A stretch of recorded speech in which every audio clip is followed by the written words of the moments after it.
오늘 우리에게 주신 하나님의 말씀은 누가복음 8장 1절에서 3절의 말씀입니다. 누가복음 8장 1절에서 3절의 말씀을 함께 보겠습니다.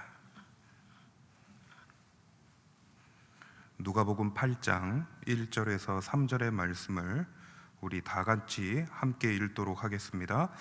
그 후에 예수께서 각 성과 마을에 두루 다니시며 하나님의 나라를 선포하시며 그 복음을 전하실새 12 제자가 함께하였고 또한 악귀를 쫓아내신가 병 고침을 받은 어떤 여자들 곧 7 귀신이 나간 자 막달라인이라 하는 마리아와 헤롯의 청지기 구사의 아내 요한나와 수산나와 다른 여러 여자가 함께하여 자기들의 소유로 그들을 섬기더라. 아멘. 16세기에 종교개혁이 일어날 때 칼뱅, 루터, 쯔빙글리 그리고 마르틴 부처 등 많은 종교개혁가들이 있는데 이 종교개혁에 있어서 남성들의 역할론이 있었다 해도 과언이 아닙니다. 그러나 종교개혁의 숨은 동역자가 있습니다. 바로 여성입니다. 이 책을 보시면 키르시스티 에르나가 지은 여성과 종교개혁이라는 책입니다.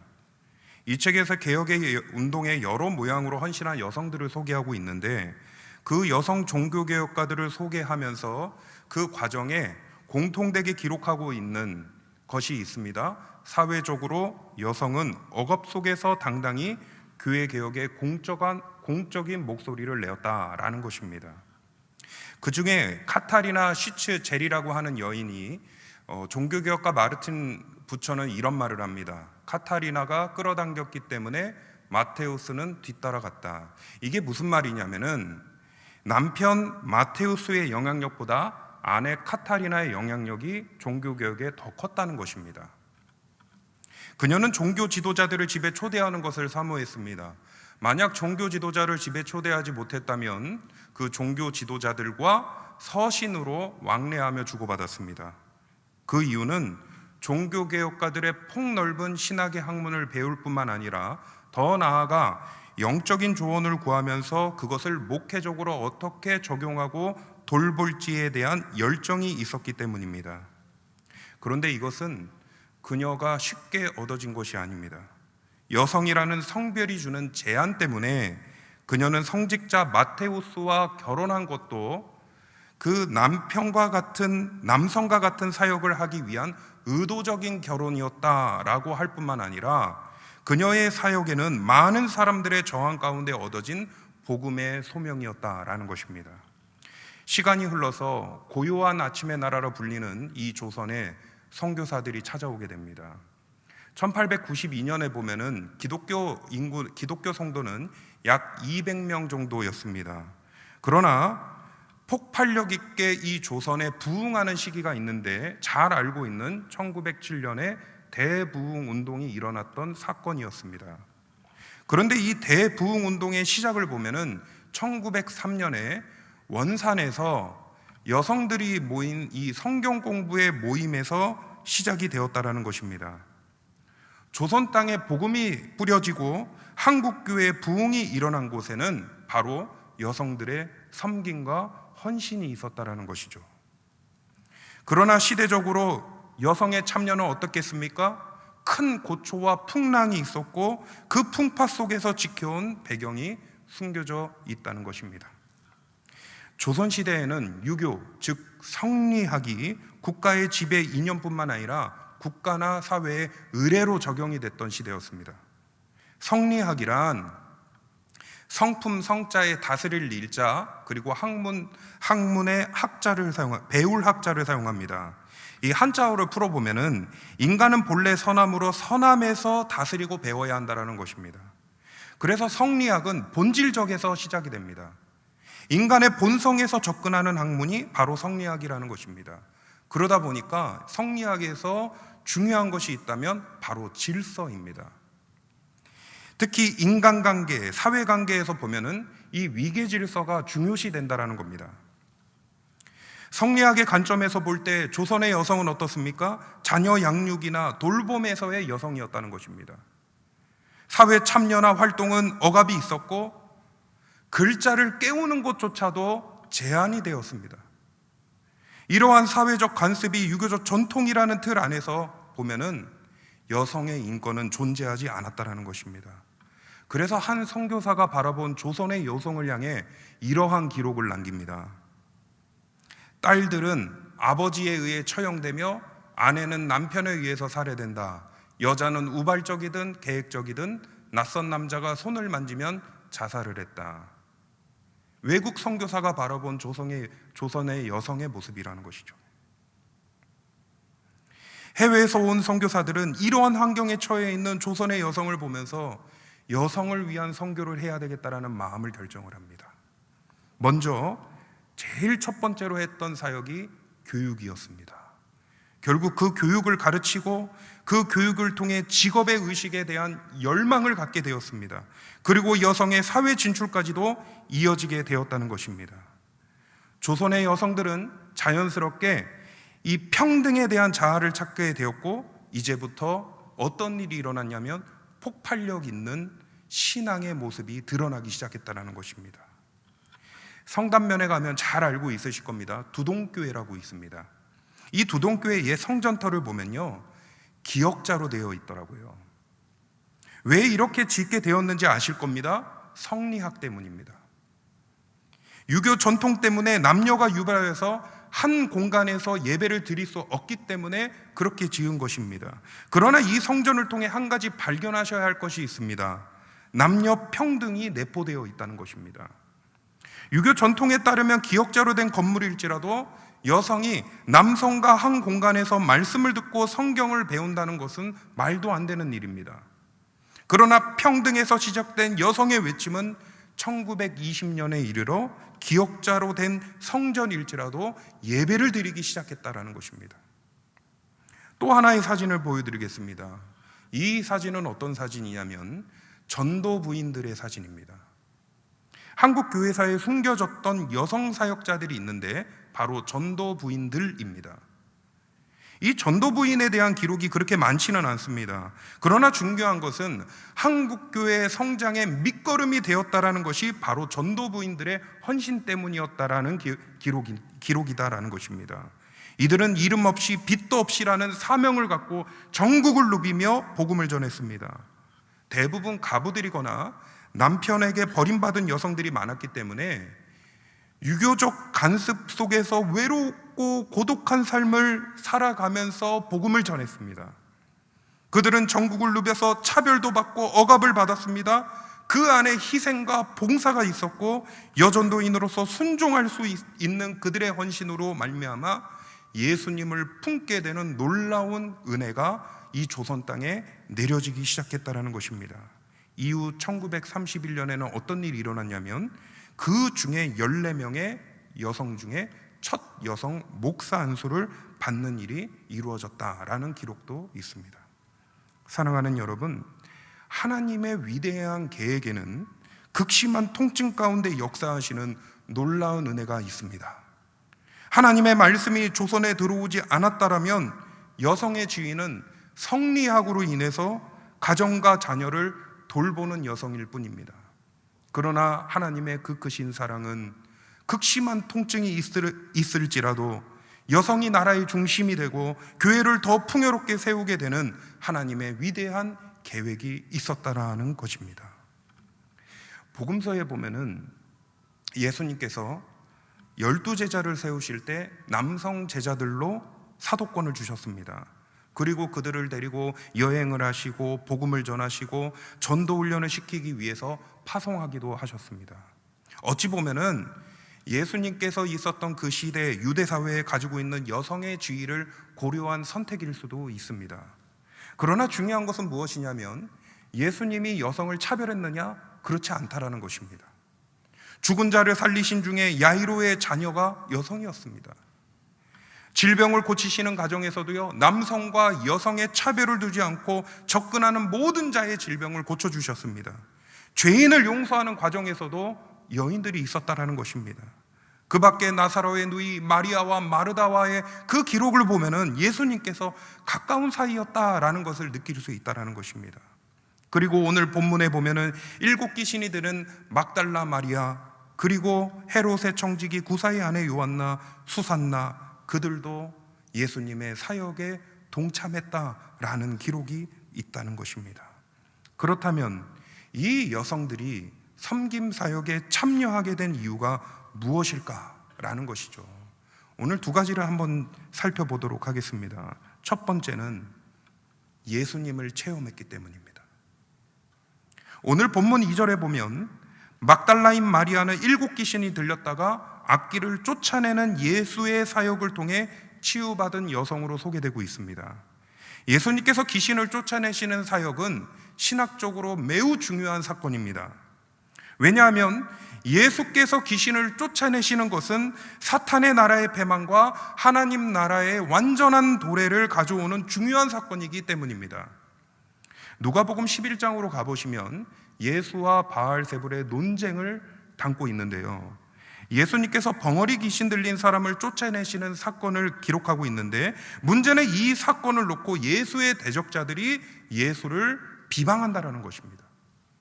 어떤 비방을 하냐? 예수의 능력은 하나님께로부터 비록된 것인데 그들이 보기에 예수를 그리스도로 인정할 수 없기 때문에 바로 예수님이 사단의 능력으로 귀신을 쫓아냈다는 모욕적인 말을 건넨다는 것입니다. 예수님께서 그들을 향해 어떤 영적 메시지를 주시냐면, 누가복음 11장 19절을 보시면 내가 바알세불의 힘을 빌려 귀신을 내쫓는다면 너희 아들들은 누구의 힘을 빌려 귀신들을 쫓아내느냐? 그러므로 그들이야말로 너희의 재판관이 될 것이다. 예수 시대에는요, 귀신을 쫓아내는 것은 희귀한 사건이 아닙니다. 랍비나 유대인들 가운데에도 귀신 들린 사람을 고치는 일이 있었습니다. 여기서 아들들이라는 고 등장을 하는데 바리새파나 서기관들의 제자들을 가리키는 표현입니다. 그리고 예수께서는 너희의 제자들도 귀신을 쫓아내는 일을 했다라는 말씀을 하시는 거죠. 그래서 만일 예수께서 귀신을 쫓아내시는 것이 하나님의 능력이 아니면, 귀신의 왕인 바알세불의 사주를 받아 치료한 것이라면, 당대에 귀신을 쫓아냈던 많은 사람들, 너희의 제자들조차도 귀신의 힘을 쫓아내어 귀신을 쫓아낸 것이다 라는 것과 마찬가지다 라는 것입니다.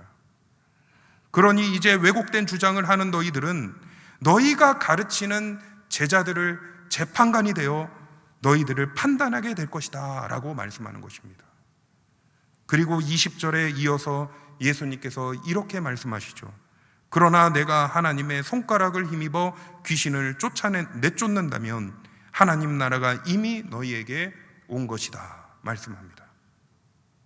아직 하나님의 나라가 완성된 것이 아님에도 불구하고 예수님께서는 하나님의 영, 하나님의 손으로 귀신을 쫓아내는 사역을 한다면 하나님의 나라가 이미 임했다라고 선언하십니다. 결국 하나님의 영으로 귀신을 쫓아내는 시점 이후부터 하나님의 권세가 사단의 권세를 물리친다는 것입니다. 이 모든 만물의 사단의 지배가 아니라 하나님의 권세로 지배가 시작이 되는데, 그것이 바로 이미 하나님의 나라가 우리에게 임했다라는 것입니다. 사랑하는 여러분, 귀신의 메인바 되었다가 하나님의 영으로 은혜를 입은 자가 예수의 모든 삶에 자신의 모든 것을 헌신하는 이유가 무엇일까요? 왜 그렇게 하는 것입니까? 하나님의 나라를 체험했기 때문입니다. 하나님의 나라를 체험했기 때문에 모든 것을 헌신하여 드릴 수 있었다라는 것입니다. 우리가 신앙생활하면서 하나님께로 비롯된 능력이 임해야 하는 것이 바로 사단이 아니라 그리스도 되시는 예수에게 메인바되기 때문입니다. 여성으로 제한된 시대적 상황에도 순교를 각오하고 기독교 신앙을 전하고 살아갔던 것은 바로 하나님의 나라가 그녀에게 임했기 때문이라는 것이죠. 그러니 주님을 붙잡고 살아갈 수 있었던 것입니다. 그러므로 오늘 우리의 믿음 가운데에도 이미 하나님의 나라가 임한 줄 믿으시기 바랍니다. 그리고 하나님의 나라가 모든 사람에게 임하도록 모든 것을 헌신하고 섬기는 우리 모두가 되기를 바랍니다. 둘째로, 이 여성들이 섬김 사역에 동참하게 된 이유는 예수님의 말씀에 은혜를 받았기 때문입니다. 예수님의 사역은 많은 지역을 돌아다니면서 귀신이나 질병도 고치시기도 하지만 굉장히 중요한 사역을 하셨다면 바로 하나님의 말씀이 선포되는 자리였다는 겁니다. 여기서 우리는 예수님께서 어떤 메시지를 전했는가를 주목해 볼 필요가 있습니다. 본문 1절을 보시면 하나님의 나라를 선포하시며 그 복음을 전하실세, 이렇게 말씀합니다. 복음서의 주제를 보면은 하나님의 나라입니다. 마태복음에서도 보면 복음의 선포 사역의 시작과 끝 다 하나님의 나라로 밝히고 있습니다. 마가복음에도 서론적으로 1장 15절에 보니까 하나님의 나라라고 기록하고 있습니다. 누가복음에도 보면 이 누가가 기록한 사도행전 1장 3절에 보니까 예수님의 사역 결론부로 뭐라고 얘기하냐면 하나님의 나라다라고 기록합니다. 결국 예수님의 선포의 주제가 하나님의 나라였습니다. 세상의 공간적인 곳이 아니라 하나님께서 계시는 천국이었다라는 것입니다. 하나님의 나라는 헬라어로 바실레이아라고 합니다. 이 바실레이아라는 의미를 보니까 승리한 메시아로서 예수의 왕권이라는 의미를 가지고 있습니다. 그리고 메시아 왕국이 도래되는 그때에 하나님의 자녀는 어떻게 되냐면 권세와 존귀가 존엄이 주어진다, 이렇게 기록됩니다. 결국 하나님의 나라는 예수님의 권한에 있고 그때 그리스도인에게 주어지는 것은 권세와 존엄이다라는 것이죠. 그리고 예수님은 이 하나님의 나라를 무엇과 연결합니까? 복음이라는 거예요. 복음과 연결한다는 겁니다. 복음이란 무엇입니까? 굿뉴스입니다. 좋은 소식이죠. 한자어로 보면은 복자의 소리 음자를 사용합니다. 예수님께서 마태복음 5장에 가면은 산상수훈 8가지에 대한 복에 대한 선포를 하시죠. 여기서 팔복을 선언하실 때 마태는 2절에 이런 기록을 남겨요. 입을 열어 가르쳐 이르시되, 팔복을 전하시기 전 예수님의 상황을 입을 열어 가르쳐 전하셨다, 이 기록을 남깁니다. 사실 이 2절은요 문맥상 빠져도 상관없습니다. 왜냐하면 1절의 상황이 어떤 상황이냐면 예수님께서 산에 올라가셨고 무리들이 또한 제자들이 예수님이 앉아 있는 그곳에 함께 모였다라는 것을 볼 때 그 상황만 보더라도 어떤 말씀을 전하려고 하시는 거구나 라고 느낄 수 있기 때문에 2절의 기록은 없어도 상관은 없다는 겁니다.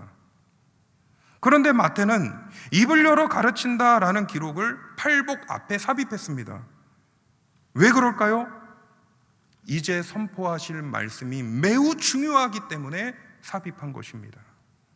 다시 말하면 복에 대한 소리를 이제 전할 것인데 그것이 매우 중요한 메시지이다라는 것입니다. 그리고 팔복에는 천국, 하나님의 나라와 관련된 것이 정확하게 두 개인데 총 3가지로 한번 보겠습니다. 첫 번째는 심령이 가난하고, 두 번째는 화평하게 되고, 또한 3번째는 의를 위하여 박해를 받는 자, 이 3가지가 천국과 연결이 된다는 것입니다. 여기서 묵상해 봐야 할 점이 무엇이냐면 예수님께서 공생의 사역을 보여주시는 사역 안에 이 3가지가 다 들어가 있다는 겁니다. 예수님께서 겟세마네 동산에서 아버지여, 본인의 심령은 이 잔을 옮길 수는 없습니까? 이렇게 기도합니다. 그러나 아버지의 뜻이 아니라면 안 하셔도 됩니다. 그 길 따르겠습니다. 내면의 심령은 가난했기 때문에 그 결단을 내릴 수 있었다라는 것입니다. 다시 말하면 나의 모든 것을 포기하고 겸손히 하나님으로부터 오는 은혜와 자비가 채워졌기 때문에 심령이 가난해서 그러한 기도를 할 수 있었다라는 것입니다. 또한 바울에 따르면 예수님께서 오신 것은 하나님과 우리 사이, 나 사이에 화평을 주시기 위해서 오셨다라고 말씀한다는 겁니다. 마지막으로 하나 더, 하나님의 의를 드러내기 위해 예수님은 어떻게 하셨습니까? 박해를 겸히 받았습니다. 결국 복음이란 무엇입니까? 예수 그리스도의 죽음과 부활이라는 겁니다. 그걸 통해 믿음으로 고백하는 자에게 주는 것입니다. 그 복음이 선포되어야 된다는 것이죠. 하나님의 나라는 이 복음을 고백하는 자, 믿어 살아가는 자에게 주시는 은혜라는 것입니다. 그리고 그곳에 우리는 새로운 시민권, 새로운 존엄권이 주어진다라는 겁니다. 사랑하는 여러분, 그 당시 세상에서 드러나는 여성의 지위는 아무리 권력을 가졌다 해도 남성의 지위와 동등할 수가 없습니다. 세상이 바뀔 수 있을까? 여성들의 관점에서 이러한 상상 해볼 수 있을까요? 절대 그러지 못합니다. 그런데 어떻게 조선의 여성들이 하나님께서 맡겨주신 그 사역을 감당할 수 있었겠습니까? 은혜를 체험했기 때문입니다. 여러분, 은혜는 복음만이 은혜를 체험할 수 있는 것입니다. 복음입니다. 복음. 은혜를 받았다, 말씀의 은혜를 받았다라는 것은 복음이 내 심령 안에 들어왔기 때문에 은혜를 받았다라는 것입니다. 그러니 그녀는 오늘 말씀에 나타나는 이 여인들조차도 세상에 더 이상 소망을 둘 필요가 없었던 것입니다. 복음으로 은혜를 받았기 때문에, 그래서 자기의 소유물을, 재산이 소진되는 한이 있어도, 줄어드는 한이 있어도 예수와 동행하여 섬기는 것이 진정한 좋은 소식이고 행복이라는 것을 깨닫게 되었다라는 것입니다. 사랑하는 여러분, 여전도의 헌신 예배를 통해 우리가 한번 돌아보기를 원하는 것은 고요한 아침의 나라로 불리는 이 조선에 십자가가 많이 세워진 것은 극심한 고통과 제한된 삶 가운데 예수를 구주로 고백하던 우리 어머니들의 헌신과 섬김이 있었기 때문입니다. 25년 전에 제가 중학교 3학년쯤 될 때 저희 부모님께서 개척 목회를 시작하셨습니다. 늦게 시작한 만큼 모든 죄악을 하나님 앞에 엎드리고 자복하겠다고 저희 가정은 한 번도 가보지 못했던 충남 보령시 청라면이라고 하는 그곳에 있는 기도원에 1년 동안 머물게 됩니다. 그리고 때가 되어 다시 돌아오고, 그리고 개척교회를 시작할 때까지 2년이라는 세월이 흘렀습니다. 다시 본 동네로 와서 교회를 개척했는데 부흥하기에는 어려운 위치와 교회 건물의 모습이었습니다. 그때 제 기억에는 모 교회로 신앙생활하던 그곳에 있는 어머니가 집사로 계셨던 그 여전도의 그때의 회원들이 저희 부모님이 개척 목회를 하시는 교회로 와서 함께 예배를 드리고, 한 달에 한 번 예배를 드리고, 그리고 헌금을 하고 후원을 하는 것을 3년을 봤습니다. 어머니의 두 눈에는 올 때마다 두 손을 붙잡고, 왜냐하면 친구잖아요. 그 전에는 친구였거든요. 두 손을 붙잡고 눈물을 흘리며 고마워하는 어머니의 모습을 본 적이 있습니다. 사랑하는 여러분, 오늘 여전도의 헌신은 이름도 없이 빛도 없이 할지라도 하나님은 다 아십니다. 그리고 그 헌신과 섬김이 몸된 교회가 부흥하고 영적으로 세워지는 역할을 하셨습니다. 그러므로 그 헌신과 섬김이 독수리 날개쳐 올라 하나님의 은혜가 가득 넘치는 현재 진행령이 되는 교회가 될 줄 믿습니다. 그러므로 우리 교회가 바라보는 목표와 함께 헌신하는 여전도의 회원, 그리고 그를 위해 중보해 주시는, 격려해 주시는 우리 모든 교우들이 되길 바랍니다. 하나님의 나라와 복음이 이 열방 가운데 가득 넘치길 원합니다. 거기에 여전도 회원들의 헌신이 있습니다. 끝까지 그 헌신을 빛도 없이 이름도 없이라 할지라도 그 사명을 잘 감당하는 우리 여전도의 모든 회원들 되시기를 바랍니다. 기도하겠습니다. 하나님, 역사의 시대를 바라보면은 여성은 남성의 역할에 아무것도 할 수 없음을 보았습니다. 그러나 복음이 흘러간 모든 세계에, 오늘 우리 조선 이 땅 대한민국에도 숨은 동역자가 있다면 여성이었습니다. 복음이 들어오니 하나님의 나라를 시민권을 받고 나니 주체하지 못했던 것입니다. 복음을 전해야만 했던 것입니다.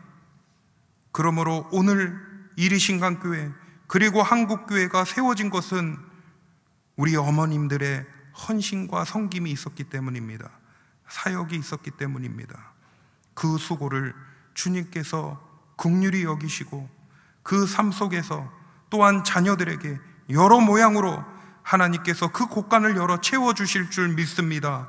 그리고 주님 앞에 헌신할 때 우리 교회가 더 하나님께서 기뻐 받으시고 즐거워하시고 찬양의 소리가 흘러가고 말씀과 기도와 뜨거운 성령의 불이 넘치는 우리 이리신강교회 한국교회 되도록 주님 인도하시고 붙잡아 주시옵소서. 예수님의 이름으로 기도하옵나이다.